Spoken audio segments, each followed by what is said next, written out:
এই আমার সন্তানকে কোলে নিন। আপনার সন্তান মানে আপনি বিবাহিত? আপনার আপনার সন্তান আছে? হ্যাঁ, এটা আমার সন্তান। এসব আমি কি শুনছি? আপনার আপনার বউ আছে, আপনি বিবাহিত, আপনার সন্তানও আছে, কোথায়? আমি তো কিছুই জানি না। আপনি আমার সাথে মজা করছেন না তো? আজব ব্যাপার, আমি আপনার সাথে মজা কেন করতে যাব? আর আপনি জানবেন না কেন? আপনার পুরো পরিবার জানে। পারলে আপনি আপনার মা, আপনার ভাই সবাইকে জিজ্ঞেস করে দেখেন। মা, মা, ভাইয়া, ভাবি কোথায় তোমরা? মা, আরে কি ব্যাপার, কি হয়েছে? এত চিল্লাচ্ছ কেন? এসব আমি কি শুনছি? হ্যাঁ, এই লোকটা কি বলছে?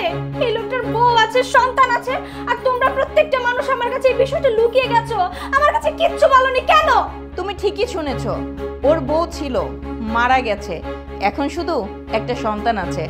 আর এটা আমরা ভেবেছিলাম যে বিয়ের পরে যখন তুমি জানবে, এটা তেমন আর কি, একটা বাচ্চাই তো। আর সবচেয়ে থেকে বড় কথা, তুমি চেয়েছিলে বিয়ের পরে ঘর জামাই থাকতে, তো মিলে গেছে। এই ছেলেটা দেখতেও সুন্দর, টাকা পয়সা আছে, আবার ঘর জামাইও থাকবে, আর কি চাই বলো? আর বাচ্চা, ওটা দেখাশোনা করার জন্য আমরা তো আছি, তোমার কোনো সমস্যা হবে না। চুপ করো মা, বেশি বলে ফেললে। তোমরা হয়তো বা চিন্তা করেছিলে এই ছেলের টাকা পয়সা, ধন সম্পত্তি সবকিছুই আছে, আমি হয়তো বা এই ছেলের কাছে গিয়ে সুখে থাকবো, কিন্তু না, আমার কাছে টাকা পয়সা, ধন সম্পত্তি এইসব ম্যাটার করে না। আমি একটা মানুষ চেয়েছিলাম যে অনেক সুন্দর হবে, ভালো মনের মানুষ হবে, কিন্তু এই ছেলেটার বউ ছিল, সন্তান আছে, এটা আমি কি করে মেনে নিব? আমার কাছে টাকা পয়সার কোনো দরকার নেই, আর সবচেয়ে বড় কথা, এই ছেলের সাথে আমি সংসার করব না, এটাই আমার ফার্স্ট কথা, এটাই আমার লাস্ট কথা। কেন সংসার করবি না? হ্যাঁ, কেন সংসার করবি না? এই ছেলেটার ভিতরে কমতি কি আছে? আরে বাবা, হয়তো বা তার আগের একটা বউ ছিল, কিন্তু এখন তো সে নেই, সে মারা গেছে, একটা বাচ্চা আছে, এটা কোনো ব্যাপার না। ছেলেটা অনেক ভালো, তোর সাথে থাকলে অনেক সুখী হবি। দেখছেন আম্মা, আমি আপনাকে শুরুতে বলেছিলাম, যা বলার আপনি অথৈকে পুরোটা বলে জানিয়ে তারপরে বিয়ে দেন। বৌমা, তুমি চুপ করো, আমি তো ওকে বুঝাচ্ছি, আর আমি জানি আমার মেয়েকে আমি বুঝালে ও ঠিকই বুঝবে। আর দু একদিন হয়তো বা একটু অশান্তি করবে, তারপরে সব কিছুই ঠিক হয়ে যাবে। কোথায় যাচ্ছ বাবা? ডিভোর্সের ব্যবস্থা করতে। কি বলছো তুমি? হ্যাঁ, ডিভোর্সের ব্যবস্থা করতে যাচ্ছি। শুনে অনেক অবাক লাগতেছে, তাই না? আজকে বিয়ের প্রথম রাত, বছর রাত, এই রাতে কিনা ছেলে বলতেছে তার বউকে সে ডিভোর্স দিবে। আচ্ছা, আমি তো আপনাদেরকে সবটাই বলছিলাম, তাই না? আমার এই পৃথিবীতে যদি আপন কেউ থাকে, একমাত্র আমার সন্তান। এই সন্তানের জন্য আমি সব কিছু করতে পারি। ও এখনো জানে না যে ওর মাকে, এখনো নিজের মাকে চোখ ফুটে দেখেও নাই। এই জন্য আমি ভাবছিলাম, ওর মা যেহেতু এই দুনিয়া থেকে চলে গেছে, আমি ওর জন্য একটা মা নিয়ে আসবো, যার কাছ থেকে ও মায়ের ভালোবাসা পাবে, মায়ের আদর পাবে। এই জন্য আপনারা আমাকে যতগুলো শর্ত দিচ্ছেন, আমি সবগুলো শর্তে রাজি হয়েছি।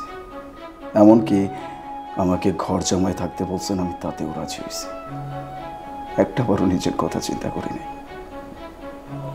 আমি শুধু চিন্তা করছি কিভাবে আমার সন্তানটা ভালো থাকবে।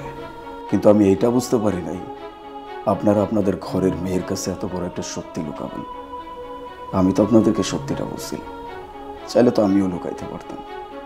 আমি চাই নাই যে সম্পর্কটা একটা মিথ্যা দিয়ে শুরু হোক। আমি তো আমার সন্তানের জন্যই বিয়ে করতেছি, এই জন্যই তো আমি সব সত্যিটা বলে দিছি। আপনারা কেন বলতে পারলেন না? শুধুমাত্র আপনাদের একটা মিথ্যার কারণে আমার জীবনের সব থেকে বড় ক্ষতিটা করে দিলেন আপনারা। আমি কখনো আর কোনো মানুষকে বিশ্বাস করতে পারবো না। আমি কখনো আমার সন্তানের জন্য মায়ের কথা চিন্তা করতে পারবো না। এখানে দাঁড়িয়ে আমি আপনাদের সবার সামনে বলে যাচ্ছি, আজকের পর থেকে এই সন্তানের বাবাও আমি, এই সন্তানের মাও আমি।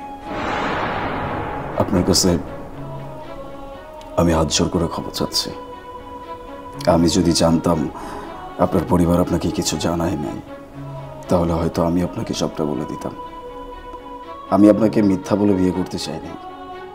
এই যে সন্তানটাকে দেখতেছেন না, আমার পুরো দুনিয়াটাই আমার সন্তানকে ঘিরে। ওর জন্য আমি সব করতে পারি।